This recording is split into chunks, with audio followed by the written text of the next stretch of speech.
Okay, what's up madang people? Dito na naman po tayo. Magbibigay lang tayo ng konting kaalaman tungkol sa pananahe. Ayan. Gusto ko lang i-share sa inyo kung paano mag 116 ng straight sewing like this.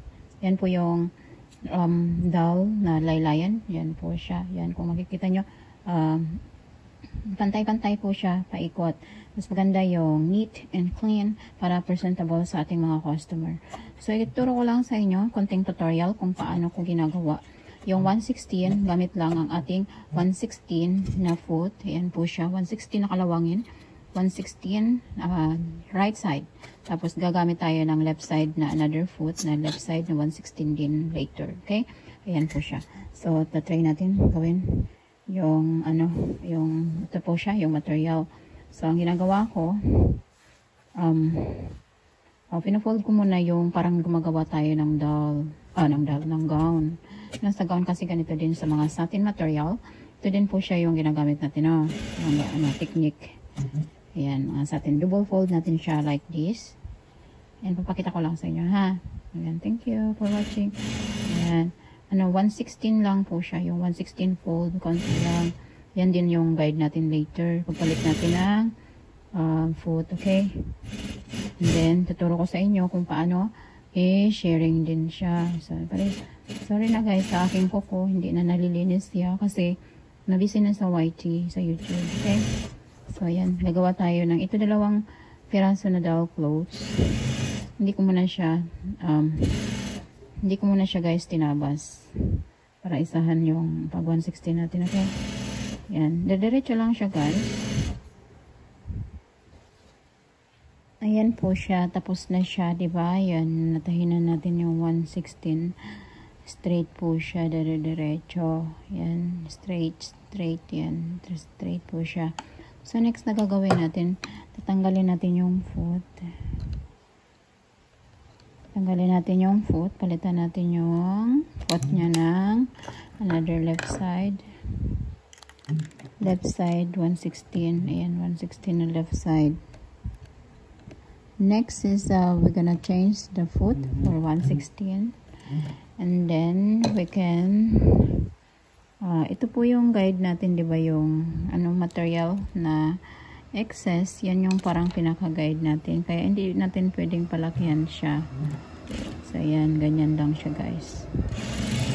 Yan, di ba, na yan, ganyan lang po siya. Totok natin maigi.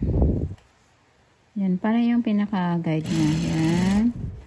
Pag gumawa kayo ng gown, pag satin material yung gamit nyo, ganito din po yung gagawin natin para clean, yung neat and clean yung ating mga gown sa laylayan. No? Kasi mano-mano lang man tayo. Okay, so ganyan lang siya. Pag dinouble fold natin kasi lang madalian, dire-diretso lang siya guys. Dire-diretso lang, ganyan. Pag dinouble fold kasi natin guys, yung one lang, may tendency na hindi siya pantay sa ang fold natin. Kaya, it's better, medyo matagal, take time, pero kailangan natin ng good rating sa ating mga customer para hindi tayo masira, kasi yun ang magiging puhunan natin yung 5-star natin. Yan po siya, diba, neat and clean. Yan po siya, malinis, yan, presentable. Yan po siya.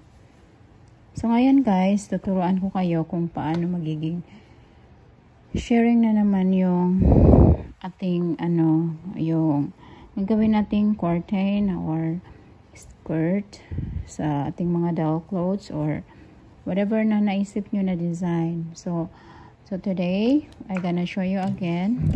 For now, I'm gonna show you again how to sharing our doll or whatever we need to be sharing. So now we're gonna change again that foot.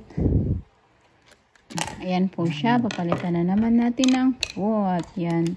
Shout out sa mga nanonood dyan. Miss B, So yun ang Her Pretty Vlog, Detect Mechanic, Ma'am Elves, Ma'am JD Pieces, Monjo Jetes, Sir Marga, Sir Croc, Ayan, kung nanonood man kayo, thank you so much for always supporting me.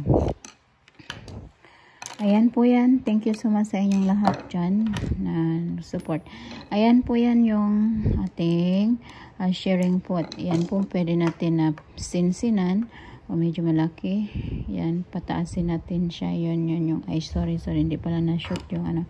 Yan yung pot, yung ano natin sharing foot. Ayan po, kalawangin na kasi 2003 pa yan sa akin. So, medyo matagal na. Naundoy na yan, naundoy. Buhay pa rin siya. So, ngayon, palitan natin ng sharing foot.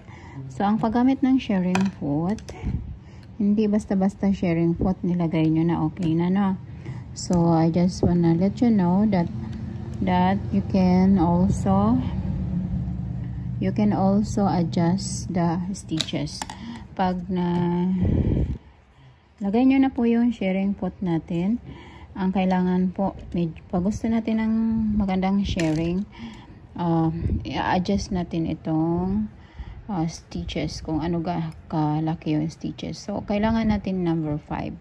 Yung stitches sa machine natin, kailangan natin malalaking stitches para maganda yung sharing, okay?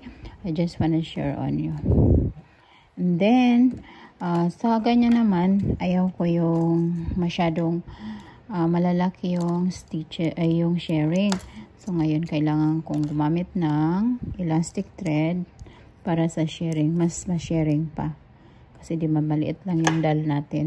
So, kailangan natin ngayon guys na gumamit ng elastic thread. So, naglagay ko na yung elastic thread. Okay guys, ito na siya. Yung pagkatapos ng nalagay na natin yung sharing foot, dito siya.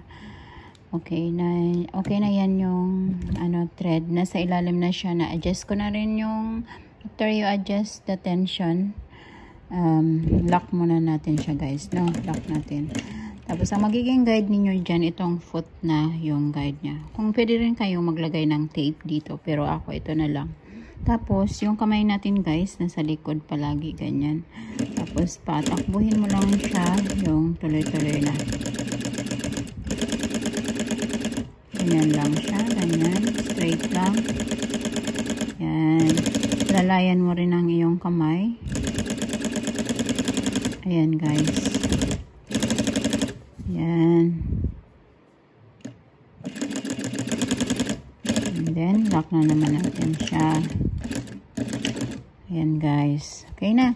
So, ang magiging kinalabasan yan guys, ganyan. See? Ayan. See? Yan yung ating magiging skirt ng ating doll. Pero for now, ito yung dress. Long dress muna nang gagawin natin sa ating doll. Ito na po siya. Malinis. Titingnan, nakita nyo po yan. Yan yung laylayan. Tapos ito naman siya. Ayan. Sana nag-enjoy kayo sa konting tutorial natin guys. Ito lang po yung aking may share for today. Kung nagustuhan nyo po yung video na to, please consider subscribe on my channel para lagi kayong updated sa lahat ng mga gagawin kong tutorial para sa inyo. Ayan. Share ko lang. Thank you so much for watching and be safe and enjoy your day. God bless you. Bye.